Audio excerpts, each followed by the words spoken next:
Hi mga kalabti, it was my birthday at kanina pang pauli-uli ang aking anak. Parang may iniisip siya at gustong gawin. Tas eto, pagsilip ko sa kwarto, nakita ko siya, nilalagay niya na ribbon yung kanyang piggy bank.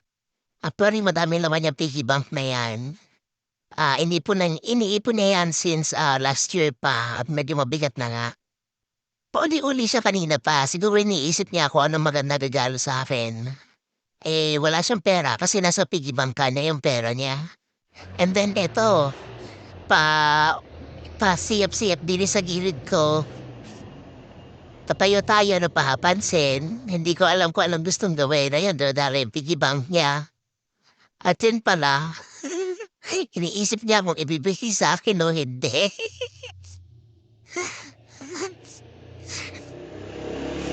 Ayan, nagpapakit pa ang aking anak.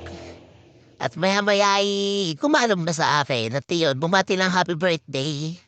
O yan, no. Ayaw niya nang binibigyo siya, tanggalin ko daw ang cellphone. Kasi nahihiya. Ayaw magpa-video.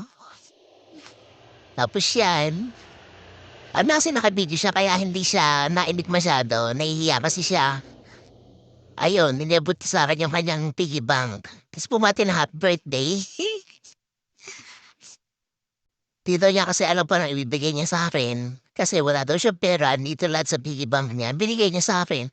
Kaya syempre hindi ko naman bubuksan kasi pera yun ang bata. Pero thank you kasi super sweet niyang baby kong yan. Love na love ko yan at love na love din naman niya kami.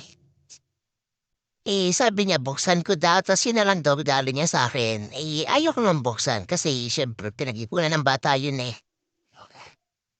Sabi ko sa Christmas na lang niya buksan para kung anong gusto niyang bilhin, mabibili niya. Pero ang dami naman niyan, mabigat nga, eh. Ayaw pa magpakis, eh. Nagpapa-IT pa. Tapos sobrang sweet niya, sobrang lambing talaga. Kapag may ganito kayong anak, I swear to you talaga, bukod sa napakabait pa, napakasipag kasi lagi yan tumutulong sa lab tea, eh. At talented yang anak kong yan. Sadyang pinagmamalakit palagi yan. Kasi sobrang bait niya at napakalalahanin.